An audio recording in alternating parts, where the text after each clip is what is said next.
Day 2 of the tour of Suffolk. We're in a yard and there's lots of steel, so let's see what we can find.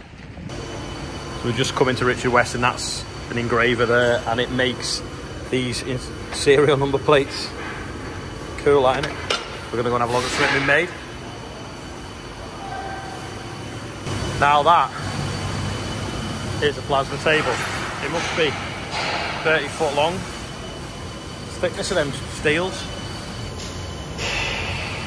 Comes in rolls from, made in Port Talbot, then goes to, I think, Newmarket to get rolled flat, I think he said, and cut into the length.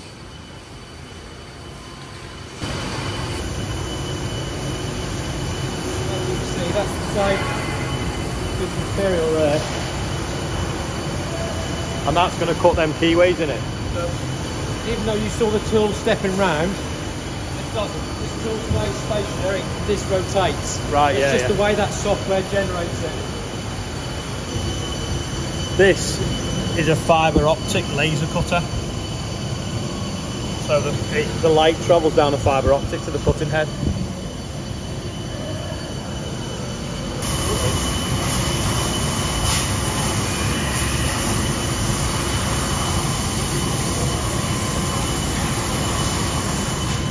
Damn it, for cutting.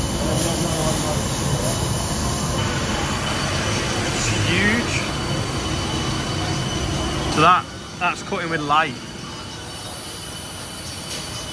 Reflected down these baffles through mirrors to the cutting head. Whereas this new one, that's 670,000, uses fibre optics to cut it. How much does it weigh? 60 tonne? But what's the pressing force? Sorry? What's the pressing force of it? It's 400 tonnes downward and upwards. You've got underneath brands coming up as well. Yeah. And it's 7.2 metres. 7.2 metres, yeah.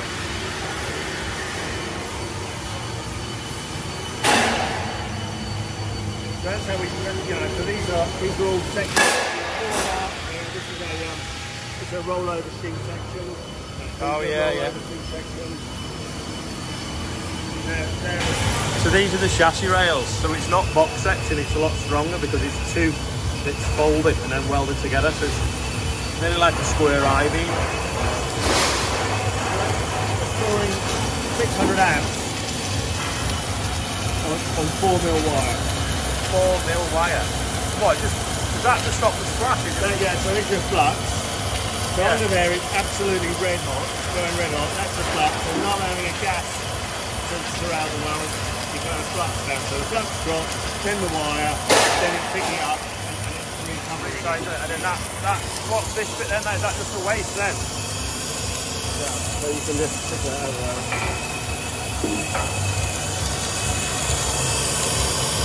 That is nuts. And that's what they build ships with. That's how they join ships. Yeah. When they put a flat plate in the yard, it's the same form as that. And that's the thickness of the wire.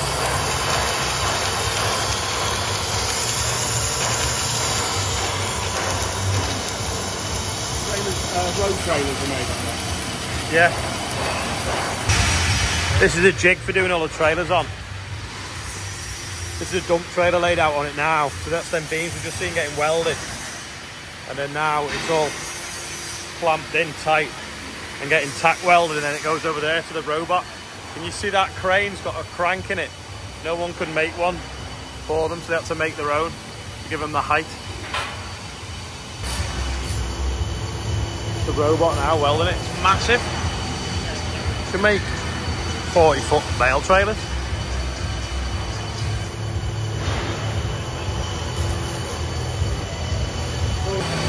This is his trailer chassis now. That's what that welder was doing with the flux.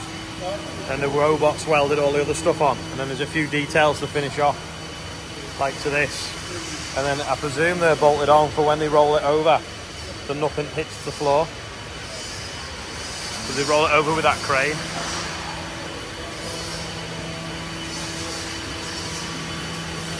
The tip point. The ram mount. Drawbars on it. That weld is like so smooth.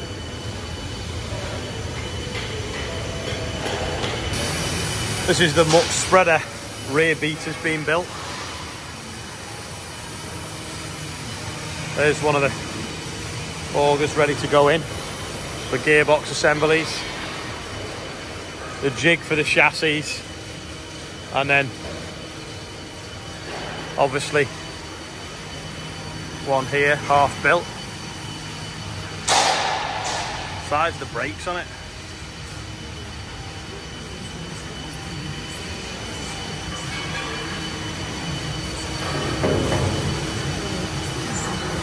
Spline shaft now as well.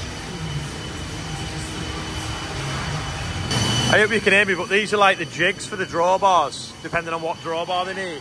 The guy will set the jig up there ready, and when that robot's finished welding there, it'll come across and weld that one, then he'll get that side ready, and then it'll come back. So one man can be basically making 2 drawbars at once. This robot is making the floor section on a jig.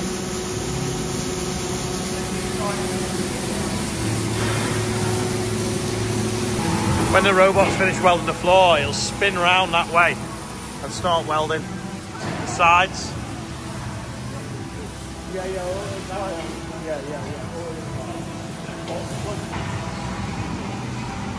Some axles there. Dave stood next to him for scale. So the sides are made there, and then the sides are married to the floor on the top, and it's flipped over then onto a chassis.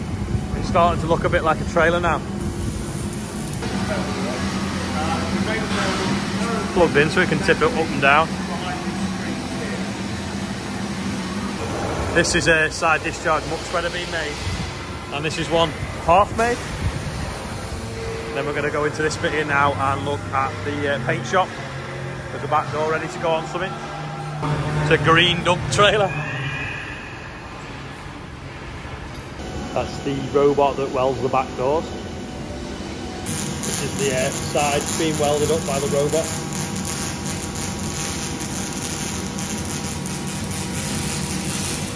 Can we walk in?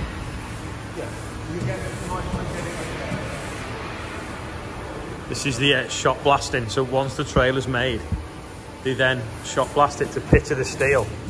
So it's rough, so the paint really keys to it and doesn't flake off.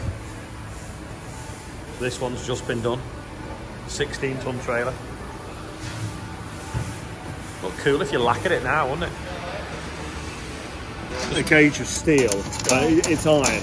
Okay. So it's much harder than the steel the actual Normal steel. shot blast.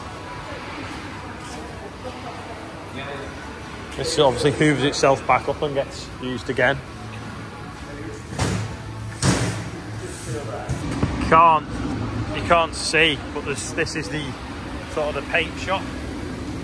So that's getting painted, baked, cooled down, painted, baked, cooled down until it's the right colour, and then it comes over here then. It's a Bale trailer. Have a quick look at this Bale trailer that's getting put together. Some trestles then holding them up, and then these are obviously getting the lights fitted and the air brakes fitted and the stickers put on.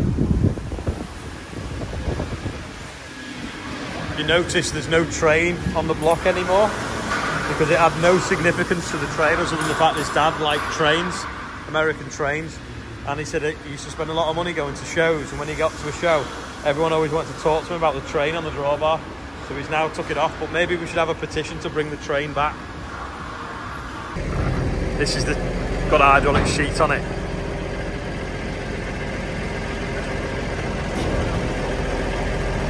Beast that. It's even got a way loader on it, way cells and steering axles.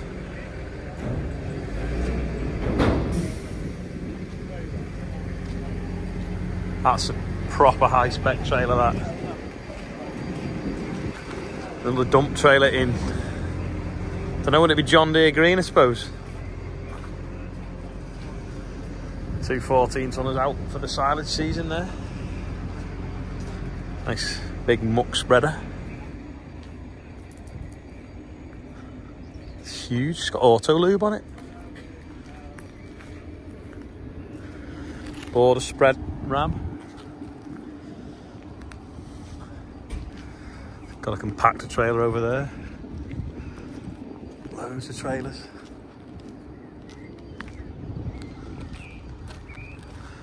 That's got an easy sheets on it as well. Let's have a look at this. I think this was at Lama, this compactor trailer. So if you've got something bulky, you can keep squashing it, loading it. Like wood chip really. But our Merlots are that big, we can push it down from the top. But of course you don't need any height to tip because it just slides out. Whereas a tipping trailer obviously tips up and ends up higher. So that's the same as ours, but on bigger tyres I'd say, because it looks huge. But ours are 18 tonners. I think ours say plus, this says super.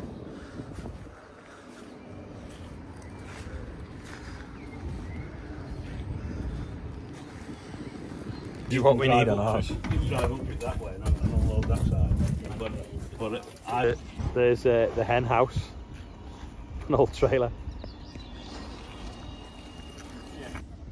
That is a monster. Is a piece of the chassis, and I bet you that weighs about 8 or 10 kilos. Proper. Big thanks to Richard Weston for showing us Roundup. We're now stopping at the Fran Farmers offices to see what's going on here. It's lovely weather for ducks. Thought you'd come to feed the ducks then.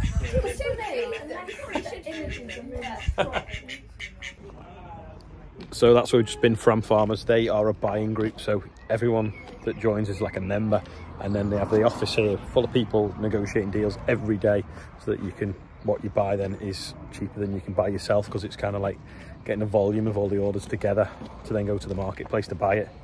So they've just put us up for dinner as well, which is good. So thanks to Fran. Just looking around the farm now, there's direct drilling, and he's got this beastie chaser bin in the back of the shed. We've got a drawbar in the back as well. Loading shovel for loading wheat. This is a Horsch C06 drill, converted to narrow points. So this is like what they use as their transition drill before they got a 750A like our other one.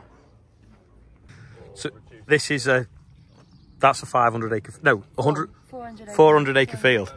And then this has had a cover crop on, and it's had how many sheep on it? 200 ewes and lambs on this field. And now it's drilled with all winter in a cover crop. Oats. And now it's spring oats. Yeah, and 3/4 of the way down the field, it's got a companion crop of clover as well. All right, so can we go down and see that? Yeah. Can we go and see? That is, Joe's going to hold the phone out the window. That is a 400 acre field. And I don't think I've ever seen a 400 acre field in the UK.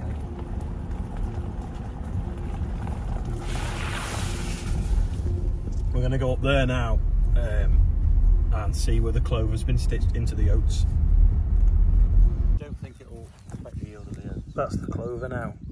Coming up. I hope not. There's certain this maize, this understory with grass into maize, which Yeah, this is the drill that drilled the oats and the big field of wheat we've just been in. So it's a 750 John Deere drill, very similar setup to ours. This is what we had before the horse drill, complete with, we even had the spoke wheels and the guttler closer wheel as well. The only thing is they're horrible for changing the depth, because you've got to lie in there and also to clean out. That's why we invented the seed sock. That's a 6 metre one folded up. There's pole Dorset sheep, is it, you say? In the field with all the telegraph poles. Oh, now, what's that? 200, 300 acre field again? 90 hectares. 90 hectare field.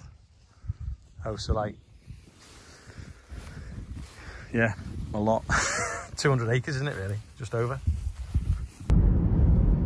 We're just driving on the A14 heading for home now, past class that we were at yesterday. So there's a little bit of a different perspective of how big it is. We are all on our way back now from Suffolk. We've had a really good few days. Thanks to Rob and Chloe for just showing us around their farm with the direct drill. Thanks to Fran Farmers for sorting us our dinner out. Thanks to Richard Weston for showing us around this morning. And also thanks yesterday to James Reeves and, is it Greenwells? Is it? Greenwells Farm and 3M for showing us around, and also Class as well because they gave us our dinner. Hope you've enjoyed our 2 days in Suffolk looking around as much as we have. And tomorrow the new combine is arriving, so that should be a good video as well. So over to Ian doing the birthdays and showing you what him and Richard have been up to. It looks a little bit like Big Mick, I think, in the back of Richard's video, in the back of Ian's video. Anyway, thanks for watching. I'll see you tomorrow. Slight delay to the bumper today. Just had something to deal with. Gonna make ourselves feel better and go and have a look at this fence. What are you thinking? I'm thinking it's very nice, yeah. It's good, isn't it? We'll do another half an hour, we'll get some rails on and then... Looking good, looking good. Looking better. We'll do this time tomorrow.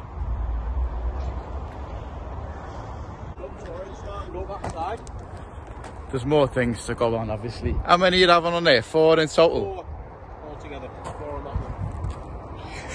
I don't know how many's there. Did you count how many's there? Yeah, we'll show it. We may have to cut them in half down the middle. No. We've found a fence we can dome some rails off. Right, we've got James Lockor, Seth Dunwell, both 11. Casey Westwater is 12. Richard Fernandez is 33. Matthew Graves is 47. Hannah Blake is 28.